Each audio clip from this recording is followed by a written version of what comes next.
শুরুতেই শিরোনাম, কাটাখালী মিনিট দোয়ার ভিতর একটি চাউলের খনি, শেখপাড়ার বটতলায় ঘোড়া গাড়ির দুর্ঘটনা, কোচে মুরগি বোন বিলে ধরে পালাতো। এতক্ষণ শুনলেন সংবাদ শিরোনাম, এখন শুনবেন বিস্তারিত। খবরে জানা যায় খুদামুখীর বাড়ি দেয় তবলায়, ইকরাঙ্গের হাঁসটি ধরে নিয়ে যায় ক্যাবলা। হাঁসটি ধরে নিয়ে যায় পশ্চিমবঙ্গ ভারত থেকে। রাতের বেলায় দাবদাবি হয়, কোনো সুসংবাদ পাওয়া যায়নি। সকালবেলা সংবাদ পাওয়া যায় তৃণভোগীদের দরগায়। খবরে জানা যায় হাঁসটির কোনো ক্ষয়ক্ষতি হয় নাই, বনবিলের লোক কটা জয়ীরে পুড়িয়ে গিয়েছে।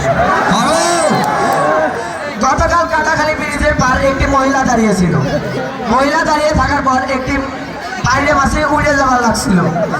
খবরে জানা যায় মহিলার ওড়নার পানি লেগে বাইরে মাছের 36টি দাঁত ভাঙিয়ে পড়ে যায়।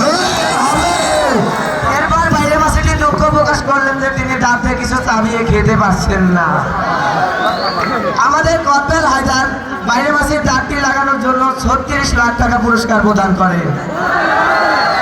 গতকাল কাটাখালী মিনিট দেওয়ার ভিতর একটি চাউলের খনি পাওয়া গেছে। তাতে 3.5 চাউল পাওয়া গেছে, আরো পাবো বলে আশা করা যাচ্ছে। এসব চাউল বাংলাদেশে রাখলে বাংলাদেশের অভাব আরো বেশি পরিমাণে বেড়ে যাবে। এজন্য এই চাউল বিদেশে যাবে বলে 4টি পোস্টার জাহাজ আমাদের গাঙ্গের ব্রিজ ঘাটায় ঘষাঘষি করে দিয়েছে। গতকাল বঙ্গোপসাগরে আগুন লেগে পানি পুড়ে ছাল খায়, মাছের কোনো ক্ষয়ক্ষতি হয়নি, শ্যাওলা কয়টা নিরাপদ জায়গায় আছে। আগুন লাগতে লাগতে উপকূলের কাছাকাছি গেলে আমাদের কাঁঠাল চৌধুরী বলেছেন, এই আগুন উপকূলের অঞ্চলে গেলে বহুত ঘরবাড়ি পুড়ে যাওয়ার সম্ভাবনা রয়েছে।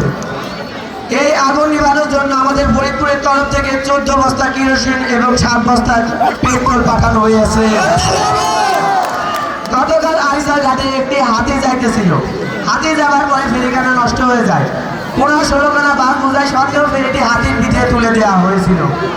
হাতিটি নেমে করে যাচ্ছিল, এক রয়না মাছের পাড়ায় হাতিটি চ্যাপ্টা হয়ে গেল। রয়না মাছের পাড়ায় হাতিটি চ্যাপ্টা হয়ে যাওয়ার পর বাসখানা দর করে পানিতে পড়ে গেল। খবরে জানা যায় বাসের ভিতরে যত লোকজন ছিল কোনো ক্ষয়ক্ষতি হয় নাই, বাস কয়খানার হাট ফেল হয়ে আছে। এরপর এক মহিলা, ধন্যবাদ সাংবাদিকদের, ভুয়া সাংবাদিক খুব হয়েছে, খুব সুন্দর হয়েছে।